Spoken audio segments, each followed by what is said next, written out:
boys and girls. Welcome back to the Apocablog. Day 1517 of deciding it's time to get to know your neighbors. These are your intellectual superiors that didn't vote for Trump. The people that look down on you and say that you fuck your sister and that you're a bitter clinger and you're deplorable. So let's dig in. ER doc, hailed by Biden, wishes death on lockdown mask skeptics, let them die. Tired of these people. Now, this is a physician. This is an ER physician, and who was thanked by Biden for inspiring frontline workers, blah blah blah, whatever. So Hippocratic oath, hypocritical in his case, but yeah, frontline doctor. And by the way, this man was fired because he literally tried to terrify and did a pretty good job his state by going to Twitter and saying that there were no ER beds available for anybody because of COVID. So, lying piece of shit about that too. But, okay, ER doctor saying, fuck these people, let them die. Can't top that, can you? We've got the progressive left, kids. Famed abortion doctor. Now, famed abortion doctor. And that how do you get famous? How does that conversation go? So, what are you famous for? Oh, I murder children in the womb. And apparently, I do it better than everybody else. And there's a reason that Dr. Jennifer Gunter, who condemned the Born Alive Abortion Survivors Act as nonsensical. Okay. She went on to describe that unborn children to us as the unborn are zombies. I guess that would, now Merriam-Webster defines zombie this way: a willless and speechless human, as in voodoo belief and in fictional stories, held to have died and been supernaturally reanimated. Or, no, she's against that. She's against the reanimation of these things. Or this way, a person held to resemble the so-called walking dead, or this way, a person markedly strange in appearance and behavior. Well, I'm sure she feels that way about human children.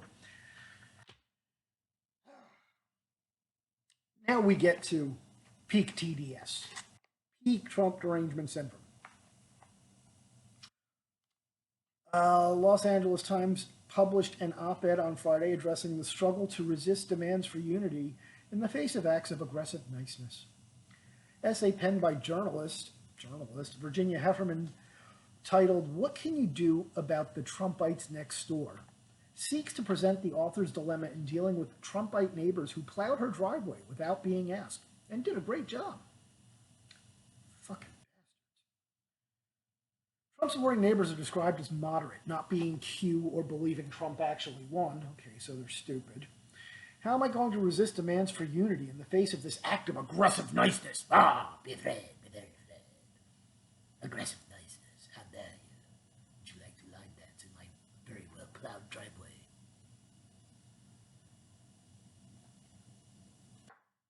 These are the people that look down on us. She asks, articulating the torment she struggles with throughout the essay. The author then compares the generosity of such neighbors to that of the designated terrorist organization Hezbollah, which prior to 9/11 was responsible for more American deaths than any other terror organization. Hezbollah, the Shiite Islamist political party in Lebanon, also gives things away for free, she wrote. They offer protection and hospitality and win loyalty that way. And they are deemed, they also demand, devotion to their brutal us versus them anti-Sunni cause. The author reiterates her struggle. When someone helps you when you were down or snowed in, it's almost impossible to regard them as a blight on the world, she writes. So she clearly views her neighbors as a blight on the world. Heffernan then recalls a family she stayed with in France as a teenager. No, she didn't do this.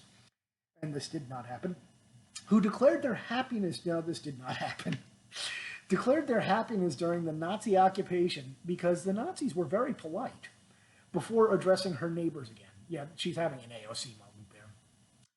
My neighbor supported a man who showed near murderous contempt for the majority of Americans, she writes. No, most successful fucking economy in human history, gave everybody a lift. They kept him in business with their support. Yeah, because we love our country, you cunt. Heffernan then presents her response. So magnanimous. Politely, but not profusely, I'll acknowledge the kind act. Oh my God, you saint on earth, she says, with a wave and a thanks. Oh, so giving. Just, I mean, what a sacrifice. A minimal start on building back trust, she adds. I'm not ready to knock on the door with a covered dish yet. Well, I mean, these things take time. You know, they do have to take, you know, some form of penance. Ultimately, though, the author is unable to grant absolution. I also cannot give my neighbors absolution. It's not mine to give, she writes. Free driveway work, as nice as it is just not the same currency as justice and truth. Ah! Now she's ripping off Superman. Truth, justice, and the American way. In her conclusion, the author vaguely expresses her ability to offer an invitation to make amends. But I can offer a standing invitation to make amends, she writes, not with a snow plowing, but by recognizing the truth about the Trump administration, and more important, by working for justice for all of those whom the administration harmed. Oh, so that's no one, outside of mentally fucking ill people like you. Readers on social media were quick to denounce the essay, blah, blah, blah. Since you equate your neighbors with Nazis and terrorist organizations, you should probably leave it alone, wrote one Twitter user. If they're really that bad, I bet you'll want to steer clear. And if not, your mind may not be open enough to know someone unlike yourself. Peace. Okay, you equate people that you don't know to Nazis and Hezbollah simply because they voted differently, and you think nothing of it, while the bad one plowed your driveway and thought nothing of it. Perfectly sums up the difference between the right and left. Thank you. And then another one nailed it. Congrats, you are the problem. Your neighbors believe you deserve to be treated with kindness, regardless of your beliefs. You are a dangerous zealot who wants to punish the non-believers. That is the irony of your piece. And that'll do it. We're going to go long, a little bit long, kids. So, can't top that. Aggressive niceness, right? We've got the progressive left, kids. Reddit user brags about cremating his father against his wishes, trashing his ashes because he supported Trump. My Trump-supporting father died on 10/18/2020, states the post. I was the estate executor, so I had him cremated against his wishes. I donated 1/3 of my estate to Planned Parenthood because, you know, let's kill some more people. His ashes are sitting in the garage and waiting for a proper garbage day. But they're the moral superior, you know. And a Twitter dude named Sad Gad kind of summed it all up quite nicely.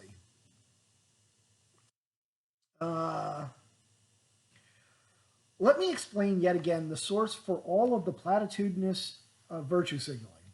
The truly privileged elites know that deep down they are frauds. They suffer from existential guilt. Hence, one of the ways by which they assuage the guilt, albatross around their necks, is to demonstrate to the world that they are truly compassionate, truly loving, truly caring, truly profound. Yeah, like that fucking batshit crazy bitch. Hence, they love all the undocumented immigrants. Oh, she would have been much happier to have an undocumented immigrant shovel out her fucking driveway for pennies on the dollar.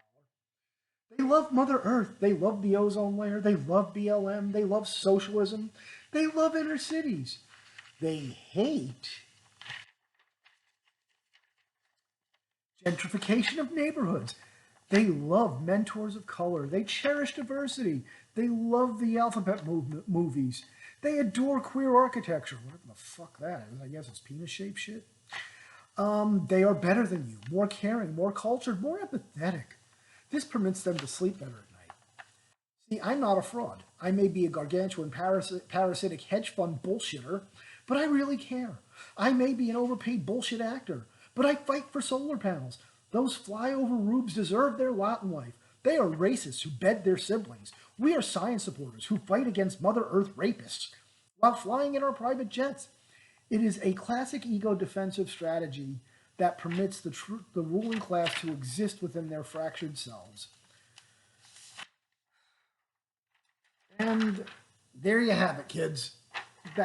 These are the people that look at us and call us deplorable, bitter clingers, and it really does sum up the difference because we just want to be left the fuck alone, and we're more than willing to try and be nice, polite, and just keep on keeping on. And they can't. They're not going to allow it. They won't have it. It's their way or punishment. So fuck these people.